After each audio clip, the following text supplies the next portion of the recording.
San León Magno, Papa y Doctor de la Iglesia.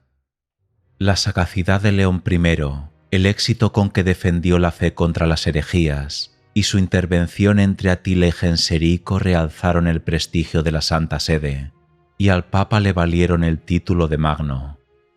La posteridad solo ha concedido ese título a otros dos pontífices, San Gregorio I y San Nicolás I.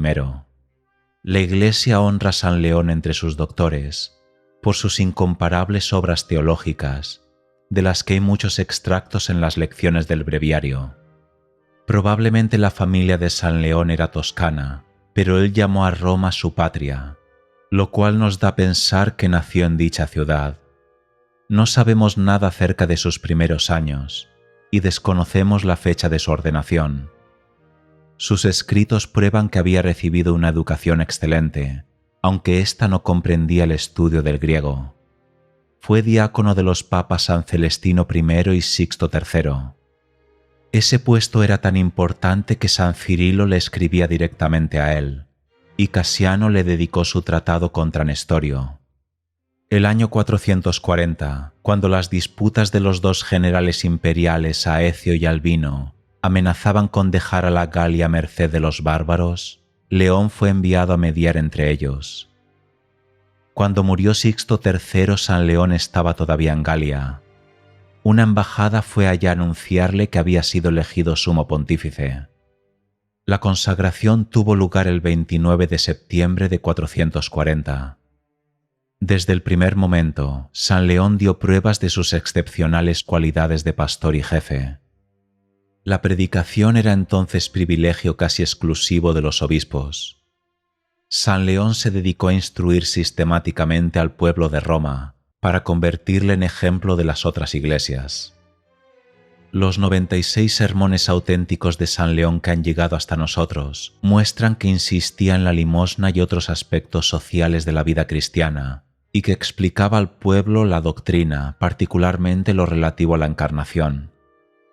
Afortunadamente se conservan 143 cartas de San León y otras 30 que le fueron escritas. Por ellas podemos darnos una idea de la extraordinaria vigilancia con que el Santo Pontífice seguía la vida de la Iglesia en todo el imperio.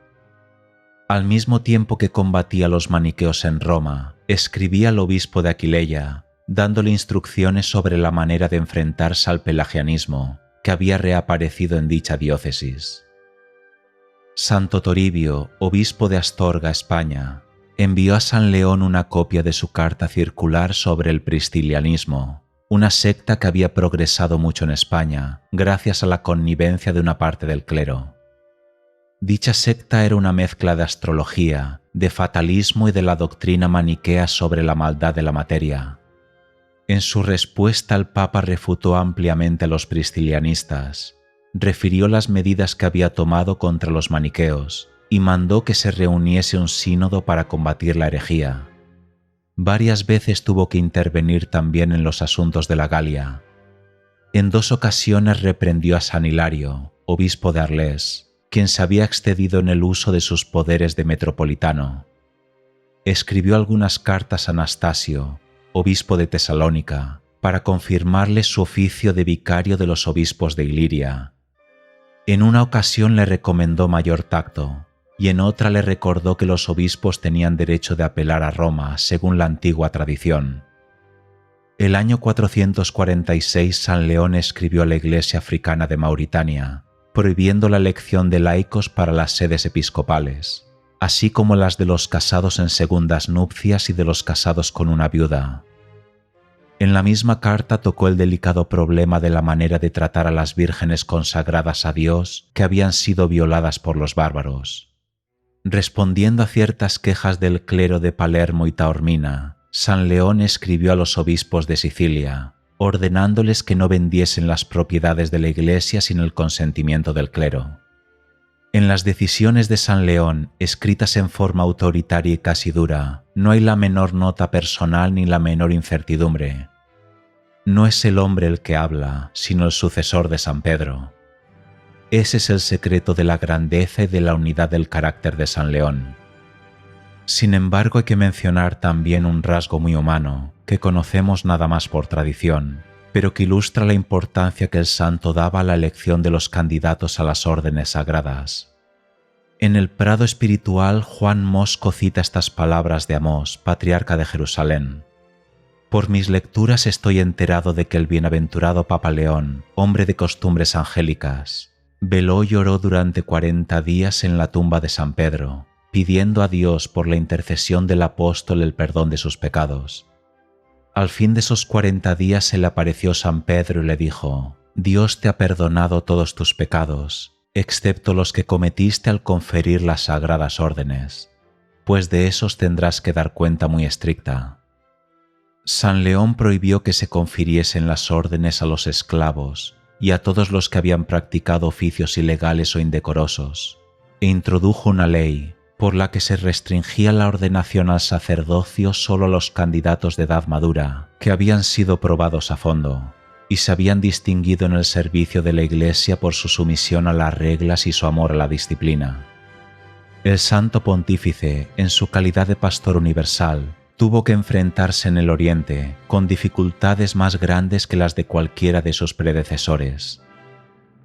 El año 448 recibió una carta de un abad de Constantinopla, llamado Eutiques, quien se quejaba del recrudecimiento de la herejía nestoriana. San León respondió discretamente que iba a investigar el asunto. Al año siguiente Eutiques escribió otra carta al Papa y mandó copia de ella a los patriarcas de Alejandría y de Jerusalén. En dicha carta protestaba contra la excomunión que había fulminado contra él San Flaviano, patriarca de Constantinopla, a instancias de Eusebio de Dorileo, y pedía ser restituido a su cargo. Con su carta iba otra del emperador Teodosio II en defensa suya. Como en Roma no se había recibido la noticia oficial de la excomunión, San León escribió a San Flaviano, quien le envió amplias informaciones sobre el sínodo que había excomulgado Eutiques. En ella ponían claro que Eutiques había caído en el error de negar la existencia de dos naturalezas en Cristo, cosa que constituía una herejía opuesta al nestorianismo. Por entonces el emperador Teodosio convocó a un concilio en Efeso, so pretexto de estudiar a fondo el asunto, pero el concilio estaba lleno de amigos de Eutiques, y lo presidía uno de sus principales partidarios, Dioscoro, patriarca de Alejandría. El conciliábulo absolvió a Eutiques y condenó a San Flaviano, quien murió poco después a resultas de los golpes que había recibido. Como los legados del Papa se negaron a aceptar la sentencia del conciliábulo, se les prohibió leer la carta de San León ante la asamblea. En cuanto San León se enteró del asunto, anuló las decisiones de la asamblea y escribió al emperador con estos consejos: «Deja a los obispos defender libremente la fe, pues ningún poder humano ni amenaza alguna son capaces de destruirla. Protege a la Iglesia y consérvala en paz para que Cristo proteja a su vez tu imperio». 2 años después, en el reinado del emperador Marciano, se reunió en Calcedonia un concilio ecuménico. 600 obispos, entre los que se contaban los legados de San León, acudieron a él. El concilio reivindicó la memoria de San Flaviano y excomulgó y depuso a Dioscoro. El 13 de junio de 449, San León había escrito a San Flaviano una carta doctrinal en la que exponía claramente la fe de la Iglesia en las dos naturalezas de Cristo y refutaba los errores de los eutiquianos y nestorianos. Dioscoro había ignorado esa famosa carta, conocida con el nombre de Carta Dogmática o Tomo de San León. En esa ocasión se leyó en el concilio: «Pedro ha hablado por la boca de León», exclamaron los obispos, después de oír esa lúcida exposición sobre la doble naturaleza de Cristo, que se convirtió desde entonces en doctrina oficial de la Iglesia. Entretanto, habían tenido lugar en Occidente varios acontecimientos de importancia, en los que San León dio muestras de la misma firmeza y prudencia. Atila invadió Italia al frente de los hunos, el año 452. Quemó la ciudad de Aquileia, sembró el terror y la muerte a su paso, saqueó Milán y Pavía, y se dirigió hacia la capital. Ante la ineficacia del general Aecio, el pueblo se llenó de pánico. Todas las miradas se volvieron hacia San León, y el emperador Valente III y el Senado le autorizaron para negociar con el enemigo. Poseído de su carácter sagrado y sin vacilar un solo instante, el Papa partió de Roma, acompañado por el cónsul Abieno, por Trigecio, gobernador de la ciudad, y unos cuantos sacerdotes. Entró en contacto con el enemigo en la actual ciudad de Peschiera. San León y su clero se entrevistaron con Atila y le persuadieron para que aceptase un tributo anual en vez de saquear la ciudad.